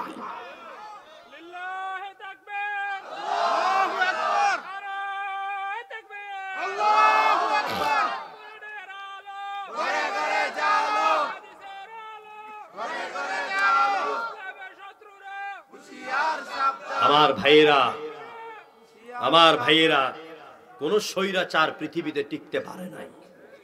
যেরকম ঠিক কিনা? বাংলাদেশের স্বৈরাচার যেরকম হেলিকপ্টার দিয়ে পালাইছে, গতকালকে স্বৈরাচার, সিরিয়ার স্বৈরাচার বাশার আল আসাদ ঠিক একইভাবে পালিয়েছে। চিল্লাইগো ঠিক কিনা? ওই মেয়েটির কথা আজ মনে পড়ে যায়। আমি সব কথা আল্লাহকে বলে দিব। মেয়েটির যখন গায়ে বোমা পড়েছে, গুলি পড়েছে, মৃত্যুবরণ করবে, শাহাদাতের সময় মেয়েটি রক্ত মাখা কণ্ঠে বলেছে, আমি তোমাদের সব কথা আল্লাহকে বলে দিব। আল্লাহ শুনেন নাই? হ্যাঁ, দেখছেন? আমার ভাই, কি নাম জানি আপনার? আবুল কাশেম ভাই। আমার ভাইরা, সুতরাং আল্লামা সাঈদীর চোখের পানি অনেক ঝরেছে। মতি রহমান নিজামী কি আপনার কি রাগ করতেছে নাকি? আল্লামা মতি রহমান নিজামী, তার জুতার তুল্য হব না। তিনি সারা ওয়ার্ল্ডে সমস্ত আলেমদের মধ্যে 38 নম্বর আলেম ছিলেন। যখন ফাঁসি রশিতে নিবে, ছেলেকে বলছে, বাবা আমি আল্লাহ জান্নাতে যাব, কোন পোশাক পরে? ছেলে বলছে, বাবা তুমি যদি সাদা পায়জামা পরো, সাদা পাঞ্জাবি পরো, অনেক সুন্দর লাগবে, তুমি এটা পরে আল্লাহ জান্নাতে চলে যাও। এদের চোখের পানি ঝরে নাই? আল্লামা সাঈদীকে 13 বছর কোরআনে ময়দান থেকে মাহরুম রেখেছে, যিনি বলেছেন আমার জীবনের শেষ ইচ্ছা আমি ময়দানে আবার কোরআনে কথা বলবো। তার চোখের পানি ঝরে নাই? সেই মজলুমের চোখের পানির বদলতে তুমি তোমার 1000 কোটি টাকা ফালাইয়া, বঙ্গভবন ফালাইয়া, কবুতর ফালাইয়া, লাউগাছ ফালাইয়া, তোমার 2,500 কোটি কর্মীদেরকে ফালাইয়া রাতে দিনের দুপুর বেলা পালাতে বাধ্য হয়েছ। এটাই স্বৈরাচারের পতনের নমুনা যুগে যুগে হয়। প্রিয় ভাইরা, দুনিয়াতে কেউ টিকতে পারে নাই। ফেরাউন টিকতে পারে নাই, নমরুদ টিকতে পারে নাই, তুরস্কের কামাল আতাতুর্ক টিকতে পারে নাই, মিশরের জামাল নাসের টিকতে পারে নাই, ইরানের রাজা শাহ পেহলভি টিকতে পারে নাই। যারা মানুষের উপরে অত্যাচার করেছে, জুলুম করেছে, এদের পক্ষ থেকে আল্লাহর পক্ষ থেকে গজব নাজিল হয়ে যায়। সুতরাং আল্লাহ পাক বলবেন, আইনার জাব্বারুন, কোথায় স্বৈরাচারেরা? জবাব নাই। এবার আল্লাহ পাক দুনিয়ার প্রতি আবার প্রশ্ন করবেন, ইয়া দুনিয়া আইনা আশজারুক, হে পৃথিবী তোর বুকে গগনচুম্বী বড় বড় বৃক্ষরাজি গুলি কোথায়? কোনো জবাব নাই। আবার আল্লাহ পাক প্রশ্ন করবেন, ইয়া দুনিয়া আইনা আনহারুক, হে পৃথিবী তোর বুকে গড়ে চলা পদ্মা নদী কই? মেঘনা নদী কই? ধলেশ্বর নদী কই? আড়িয়াল খাঁ নদী কই? বঙ্গোপসাগর কই? ভারত মহাসাগর কই? কোথাও জবাব নাই। এইভাবে সেদিন সব নীরব হয়ে যাবে, নিতর হয়ে যাবে। তারপর কোটি কোটি বছর চলে যাবে, মানুষ ঘুমায়া থাকবে। কোটি কোটি বছর চলে যাবে, কত বছর চলে যাবে, কোরআন হাদিস কোথাও আসে নাই। এবার আল্লাহ পাক, আপনাদের মনে কষ্ট হচ্ছে নাকি? আমি আরেকটু বলে শেষ করে দিব। আমার আগামীকাল মাহফিল নীলফামারী, 3 দিন ব্যাপী নীলফামারী। তারা বলছেন যে হুজুর আমাদের মাহফিলে, কালকের মাহফিল 9 তারিখ, যেটা এটা হচ্ছে ডোমার, লক্ষাধিক মানুষ হবে ইনশাআল্লাহ। চতুর্দিক থেকে লোকেরা বাস ভাড়া করে আনবে, তারা কোরআনে তাফসীর শুনতে চায়। আমি বলছি ভাই তাফসীর করার যোগ্যতা আমার নাই, আমি শুধু মানুষকে আমার ভাঙ্গা সুরে এলেম দিয়ে একটু কথা বলি। তারপরে সেখানে তারা সবাই অপেক্ষায় আছে। আলহামদুলিল্লাহ, দোয়া চাই আল্লাহ যেন সুস্থভাবে দ্বীনের কথাগুলি বলা তৌফিক দেন বলে আমিন।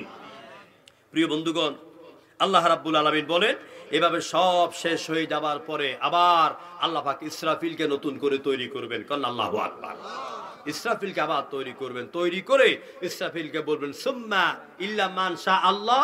এবার আয়াতের পরের অংশ হচ্ছে সুম্মা নুফিকা ফিহি উখরা। ইসরাফিল এবার তুমি তোমার বাকি কাজটা সারাও। ইসরাফিল সিংহের মধ্যে আবার ফু দিবে। ফু দেওয়ার পরে কি হবে? কোরআন বলছে, وَنُفِخَ فِي الصُّورِ فَإِذَا هُمْ مِنَ الْأَجْدَاثِ إِلَى رَبِّهِمْ يَنْسِلُونَ। সিংহের মধ্যে যখন ফু দেবে, সিংহের মধ্যে যখন ফু দেবে, মানুষগুলি কবর থেকে দলে দলে উঠবে, তাদের রবের দিকে দৌড়াতে থাকবে, দৌড়াবে আর উঠবে। তারা বলবে, ক্বালু ইয়া ওয়াইলানা মান বা'আসানা মিন মারকাদিনা হাযা মা ওয়া'আদার রাহমান ওয়া সাদাকাল মুরসালুন। আল্লাহ পাক বলেন, কবরবাসীরা কবর থেকে উঠবে আর বলবে, কে আমাদের আরামের ঘুম থেকে জাগায়া দিল। এই কথাটা কারা বলবে?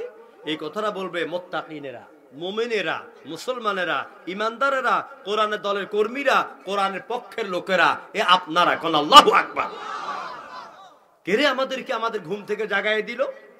অর্থাৎ যারা মুমিন, যারা মুত্তাকি, এদের মৃত্যুর পরে যখন প্রশ্ন তিনটা করা হয়। কয়টা প্রশ্ন? মান রাব্বুক, মা দীনুক, ওমান নাবিয়্যুক। এখানে দেখেন আল্লাহর কি কারিশমা। আল্লাহ কিন্তু সেদিন এই প্রশ্ন করবে না কবরে, মানিল্লাহ, তোমার আল্লাহ কে, এ কথা বলবে না। কারণ হিন্দু, খ্রিস্টান, বৌদ্ধ, পারসিক, জারদাশত, ইহুদি, খ্রিস্টান সবাই আল্লাহ যে একজন আছে এটা মনে করে, এটা বিশ্বাস করে। তবে তাদের দোষ হচ্ছে তারা আল্লাহর সাথে শরীক করে। খ্রিস্টানেরা বলে, আমি তো এখন তাওহীদের আলোচনা করছি না, আমি সবসময় বিষয়ের উপরে কথা বলার চেষ্টা করি, এখান দিয়ে একটা ওইখান দিয়ে একটা, এটা দিলে লোকেরা বুঝে না। তো তাওহীদের আলোচনা গিয়া বুঝাই, এখন একটু বলে দিই। খ্রিস্টানেরা বিশ্বাস করে তিন খোদা। কয় খোদা? God the Holi father, god the Holi mother, god the Holi গস্ট। তিন খোদা বিশ্বাস করে। এরপরে যারা হিন্দু তারা ৩৩৩৩ কোটি দেবতার পূজা করে। কত ৩৩৩৩ কোটি দেব। আমি যখন আসামে যাই, আসাম এখন তো ভারতের ভিসা বন্ধ, আসামে হাজার হাজার লোক হয়, হিন্দুদের জন্য প্যান্ডেল হয়, না হলো ১০-১৫ হাজার হিন্দু মাহফিলে আসে। কোন আল্লাহু আকবার। ওই দিন চান্দিনা গেলাম এক জায়গায়, রাতে 12টা মাহফিল করতেছি, দেখি এক কোনায় হিন্দু কয়েকজন আসে বসে গেছে। আল্লাহু আকবার। এরা কোরআন শোনার জন্য আসে। এই যে চাদরটা দেখেন, এটা কলকাতার এক হিন্দু অ্যাডভোকেট মহিলার দেওয়া। আমি যখন ত্রিপুরা রাজ্যে মাহফিল করতেছিলাম, কোরআন পড়তেছিলাম, সাউদা সোরাইমের সুরে ওই মহিলা তাড়াতাড়ি বাজারে যাইয়ে শালটা কিনে আমার জন্য গিফট পাঠিয়ে দিয়েছে। সুবহানাল্লাহ কইতেন না? কোরআন নিয়ে তো কথা বলিনি আজকে বেশি।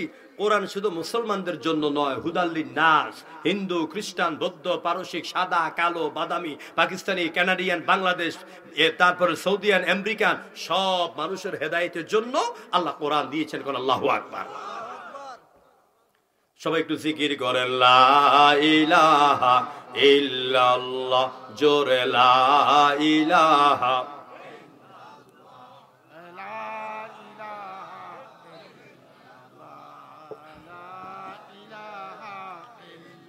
লা ইলাহা ইল্লাল্লাহু মুহাম্মাদুর রাসূলুল্লাহ। কোরআনে কারীমের সুর অনেক মজা। সাউদা সোরাইম কাবা শরীফের ইমাম। একটু পড়বো একটু। আপনারা জানেন, ইউটিউবে আপনারা শুনেন, আমার ভাই মানে সৌদি আরবে নাকি কুয়েতে থাকি, আমার ভাইরা আব্দুর রহমান সুদাইসি, তিনি কুয়েতে বিমানে করে যে ক্লাস করে আসেন ইউনিভার্সিটিতে। সাউদা সোরাইম উম্মুল কোরা বিশ্ববিদ্যালয়ের প্রফেসর। কয়েক মাস আগে মোহাম্মদ বিন সালমান, বর্তমানের সেরা মুনাফিকের বিরুদ্ধে ওয়াজ করার কারণে সাউদা সোরাইমকে কাবা শরীফ ইমাম থেকে বাদ দিয়ে দিয়েছে। সাউদা সোরাইম অত্যন্ত তেজি মানুষ। আমি 2022 সালে মদিনা বিশ্ববিদ্যালয়ে মাহফিল করেছি, তিনি সেখানে কোরআন তেলাওয়াত করেছেন। সুবহানাল্লাহ, কি সুন্দর তেলাওয়াত। আলহামদুলিল্লাহি রাব্বিল আলামিন আর রহমানির রহিম مالك يوم الدين إياك نعبد وإياك نستعين اهدنا الصراط المستقيم صراط الذين أنعمت عليهم غير المغضوب عليهم ولا الضالين।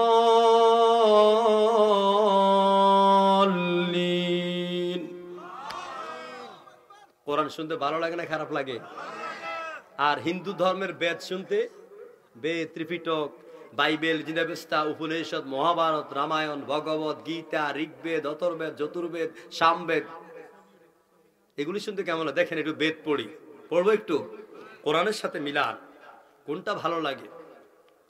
হোতার মিন্দ্র মহাসুরিন্দ্র অল্লং জ্যেষ্ঠং শ্রেষ্ঠং পরমং ব্রহ্ম অল্লাহ রহস্যল্ল কাং বরস্য নির্ঘাতকম। মজা লাগেনি? কন্যা মজা লাগেনি আমার ভাইয়েরা? সুতরাং সুতরাং পৃথিবীতে কোরআন ছাড়া তো মজার কিতাব আর নাই। আমি শেষ করে দিচ্ছি, আপনাদের কষ্ট হচ্ছে, অনেক লম্বা আলোচনা। অন্তত পরকাল নিয়ে যদি 3 দিন দৈনিক 2-2.5 ঘন্টা কথা বলি, তাহলে 3 দিন কথা বলে নিজের তৃপ্তি মিটবে। পরকাল এটা মানুষের জীবনকে পরিবর্তন করে। তো বলতেছিলাম, যারা মুত্তাকি, যারা ফরজগার, এরা কবর থেকে উঠবে আর তারা বলবে, কে রে আমাদেরকে ঘুম থেকে জাগিয়ে দিল। এখন এই কথা কারা বলবে? তারা হচ্ছে মুত্তাকি, ইমানদার। মৃত্যুর পরে কবরের মধ্যে আপনাকে 3টা প্রশ্ন করবে। প্রথম প্রশ্ন হবে মান রাব্বুক, আপনাকে মানিল্লাহ, আল্লাহকে এই প্রশ্ন করবে না। কারণ হিন্দু খ্রিস্টান সবাই জানে ভগবান একজন আছেন, আল্লাহ একজন আছেন। হিন্দুরা বলে ভগবান, কি বলে? ভগবান। আমরা তাদের সাথে একমত নই, কারণ তারা আল্লাহকে যতগুলি নামে ডাকে সব নামে স্ত্রীলিঙ্গ আছে। যেমন ঈশ্বর ঈশ্বরী, পরমেশ্বর পরমেশ্বরী, ব্রহ্মা সাবিত্রী, কামদেব কামদেবী, নারায়ণ নারায়ণী, ভগবান ভগবতী, আছে না? এরপরে যদি বলে গড, গডের আছে গডস এবং গডেস। কিন্তু আল্লাহ পাক এমন একটি ইসমে জাত নাম, আমার আল্লাহর দ্বিবচন হয় না, বহু বচন হয় না, পুল্লিঙ্গ হয় না, প্লুরাল হয় না। আমার আল্লাহর ইসমে জাত নাম, আমার আল্লাহর নাম আল্লাহ। সুবহানাল্লাহ। এই জন্য আপনাকে প্রশ্ন করবে মান রাব্বুক, কে তোমার রব? বলেন তো আমাদের রব কে? আরো চিল্লায়া কর। এখন এই প্রশ্নটা কেন করবে? মানিল্লাহ প্রশ্ন করবে না, করবে মান রব্বুকা, কে তোমার রব? এটার হিকমত হলো, উদ্দেশ্য হলো, রবের অনেকগুলি অর্থ আছে। রবের এক অর্থ আইনদাতা, জীবনদাতা, মরণদাতা, আশ্রয়দাতা, সার্বভৌমত্বের মালিক। এই জন্য আল্লাহ পাক বলবেন মান রাব্বুকা, কে তোমার রব? কার আইন দিয়ে তুমি জীবন চালাইছো? কার আইন দিয়ে তুমি সমাজ চালিয়েছো? কার আইন দিয়ে তুমি ব্যাংকিং খাত চালিয়েছো? কার আইন দিয়ে তুমি জমি পরিমাপ করেছো? আপনি যদি আল্লাহর আইন দিয়ে জীবনটাকে পরিচালনা করে যেতে পারেন, তাহলে আপনি বলবেন রব্বি আল্লাহ। রবকে? এরপরে প্রশ্ন করবি মা দীনুক, তোমার জীবন ব্যবস্থা কি ছিল? আমরা প্রচলিত অর্থে ইসলামকে বলি ধর্ম। না, ইসলাম আমার ধর্ম নয়, আমার জীবন ব্যবস্থার নাম হলো ইসলাম। আমার ভাইয়েরা বলবে তোমার জীবন ব্যবস্থার নাম কি? আপনি যদি ইসলামের দেওয়া অনুশাসন দিয়া জীবন সংসার রাষ্ট্র চালাইতে পারেন, আপনি বলবেন দীনুল ইসলাম, দীনিয়াল ইসলাম, আমার জীবন ব্যবস্থার নাম হলো ইসলাম। এরপরে হাদিসের মধ্যে এসেছে এই 14 গ্রামের জমিনে কাউকে মৃত্যুর পরে কবর দেওয়ার পরে 2 হাদিসে 2 রকম বর্ণনা এলো। মদিনা থেকে এই 14 গ্রাম পর্যন্ত সব পর্দা তুলে দিয়া আপনাকে বলবে মা হাদার রাজুল, ওই যে লোকটা দেখা যায়, বলতো লোকটাকে, যিনি রাসূলের জীবন আদর্শ দিয়া জীবন গঠন করেছেন, রাজনীতি করেছেন, ব্যবসা বাণিজ্য করেছেন। ওই লোকটা বলবে না হাদার রাজুলু নাবিয়ুনা মুহাম্মাদুর রাসূলুল্লাহ, এই লোকটা হচ্ছে আমার নবী মুহাম্মদ সাল্লাল্লাহু আলাইহি সাল্লাম। আর যে ব্যক্তি Karl Marx, Lenin, Hume, Galileo, Copernicus, Kepler, Darwin, Hegel, Mao Tsetung, feudalism, nationalism এইগুলি দিয়ে জীবন চালাইছে, সে বলবে হায় হায়, হা হু, হাই হাতা লা আদ্রি, এই লোকটার আমি চিনি না। আল্লাহ আমাদেরকে মাফ করো, জোরে কোন আমিন। আমার ভাইরা, আল্লাহ যেন আমাদেরকে কাউন্টার ইমিগ্রেশনে এই 3টা প্রশ্নের জবাব দেওয়ার মতো তৌফিক দেয়, জোরে কোন আমিন। সুতরাং কিয়ামতের ময়দানে আল্লাহ পাক আমাদেরকে তুলবেন, শুরু হয়ে যাবে হাসরের মাঠ। ইয়াউমা ইয়াকুমুন নাসু লিরাব্বিল আলামিন, মানুষ কবর থেকে উঠবে ল্যাংটা অবস্থায়।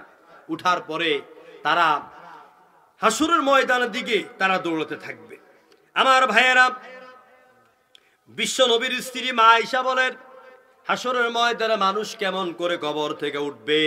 আন আয়েশা রাদিয়াল্লাহু তাআলা আন قالت سمعت رسول الله صلى الله عليه وسلم يقول يحشر الناس يوم القيامة حفاة عراة غرلا আল্লাহ নবী বলেছেন কিয়ামতের ময়দানে মানুষ খালি পা অবস্থায় উঠবে, খতনাবিহীন অবস্থায় উঠবে, নগ্ন দেহ অবস্থায় উঠবে, মানুষের শরীরে কোনো কাপড় থাকবে না। আল্লাহ নবী যখন এই কথা বললেন, মা আয়েশা বলছেন ইয়া রাসূলুল্লাহ, কুলতু ইয়া রাসূলুল্লাহ ওয়ার রিজালু ওয়ান নিসাউ জামিআ ইয়াউদুরু বা'দুহুম ইলা বা'দ, নবী গো, নারী পুরুষ বুঝি একসাথে কিয়ামতের ময়দানে উঠবে, কেউ বুঝি কারো দিকে তাকাবে না। আল্লাহ নবী সাল্লাল্লাহু আলাইহি ওয়াসাল্লাম তিনি বলছেন, মিকদাদ ইবনে আসওয়াদ হাদিস বর্ণনা করেন, ও আয়েশা শুনে রাখো, কিয়ামতের ময়দানে, হাসরের ময়দানে 300 বছর বা 40,000 বছর মানুষ দাঁড়িয়ে থাকবে উপরের দিকে তাকাইয়া, এক তাকানিতে এত বছর চলে যাবে, ওর পাশে কে আছে না আছে সেইটা দেখতে পারবে না। সেই হাসরের ময়দানে মানুষ যখন আল্লাহর বিচারের সম্মুখীন হয়ে যাবে, ইন্না আউয়ালু ইউহাসাবু বিহিল আবদু ইয়াউমাল কিয়ামা, কিয়ামতের দিন আল্লাহ প্রথম হিসাব নেবেন মানুষ থেকে। নামাজের কিসের হিসাব নেবেন? নামাজের হিসাব নেবেন, ঈমানের হিসাব নেবেন, কে কাকে হত্যা করেছেন সেই হিসাব নেবেন। তাই আসুন আমরা পরকালের ময়দানে আল্লাহর জবাবদিহিতা থেকে মুক্তির জন্য আমাদের আমলকে যদি পরিশুদ্ধ করতে হয়, আমাদেরকে শিরক মুক্ত ঈমান লাগবে। কি লাগবে? যে ঈমানে শিরক থাকবে না, যে ঈমান শুধুমাত্র আল্লাহর জন্য নিবেদিত প্রাণ করতে শেখায়, যে ঈমান শুধু আল্লাহর কাছে হাত তুলতে শেখায়, কোনো মাজার, কোনো দয়াল বাবা, কোনো ল্যাংটা বাবা, কোনো পীর বাবার কাছে যাইতে ঈমান আমাকে উদ্বুদ্ধ করে না, সেই ঈমানের অধিকারী আল্লাহ আমাদেরকে বানায় দেওয়ার জন্য কোন আমিন। এই ঈমানের দাবি হচ্ছে বাতিলের সামনে মাথা নত করা যাবে না, যেরকম ঠিক কিনা? আল্লামা সাইদিকে বলেছিল, সাইদি আপনি যদি কোরআনের রাজনীতি ছেড়ে দেন, আপনি যদি আন্দোলন ছেড়ে দেন, নাস্তিকের বিরুদ্ধে কথা ছেড়ে দেন, আমরা আপনাকে বাংলাদেশে নিরাপত্তা বাড়িয়ে দিব অথবা বিদেশে পাঠিয়ে দিব। আল্লামা সাইদি বলেছেন, নাস্তিকের বিরুদ্ধে, কাফেরের বিরুদ্ধে কথা বলার জন্য আমি সাইদির জন্ম হয়েছে। বাতিলের কাছে মাথা নত করেন নাই। 50 বছর ময়দানে যেমনি চিল্লাইছেন, জীবনের শেষ মুহূর্ত পর্যন্ত ঈমানের উপরে অটুট ছিলেন। তিনি যদি সমঝোতা করতে চাইতেন বহু আগে বের হয়ে যেতেন। তাকে ইনজেকশন পুশ করে যে হত্যা করা হয়েছে, ইনশাআল্লাহ সব বিচার বাংলার মাটিতে হবেই হবে ইনশাআল্লাহ। প্রিয় বন্ধুগণ, তাই আসুন আমরা এই পরকালের জমিনে আমাদের ঈমানটাকে নিয়ে যাওয়ার চেষ্টা করি। ঈমান হচ্ছে বড় নিয়ামত। যা আছে মোর সব নিয়ে যা, ঈমান আমার নিও না, জোরে কোন আমিন। যা আছে মোর সব নিয়ে যাও, ঈমান আমার নিও না। ঈমান ছাড়া ও গো প্রভু মরণ আমার দিও না, না। যা আছে মোর সব নিয়ে যাও, ঈমান আমার নিও না, যেরকম আমি। ঈমানের দাবি যদি কোরবানি হয়, সে দাবি পূরণে আমি তৈরি থাকি যেন। ও গো দয়াময় আমার প্রভু দয়াময়। ঈমানের দাবি সে তো বসে থাকা নয়, ঈমানের দাবি হলো কিছু বিনিময়। চিল্লাইখন ঠিক কিনা? সে বিনিময় যদি কলিজার ঘাম হয়, সে বিনিময় যদি কলিজার ঘাম হয়, সে বিনিময় যদি জালিমের ফাঁসি রশি হয়, সেই রশি পড়তে রাজি ওগো দয়াময় আমার প্রভু দয়াময়। আল্লাহু আকবার। আল্লাহ পাক আমাদেরকে সাচ্চা ইমানে মালিক বানিয়ে দাও বলে আমিন। 2 নাম্বার ভাই, নামাজগুলি পড়বেন। নামাজ আল্লাহকে সেজদা দিবেন, রাতের গভীরে মাবুদের সাথে ধর্ণা দিবেন, যে জীবনে যে যুবক ভাইদের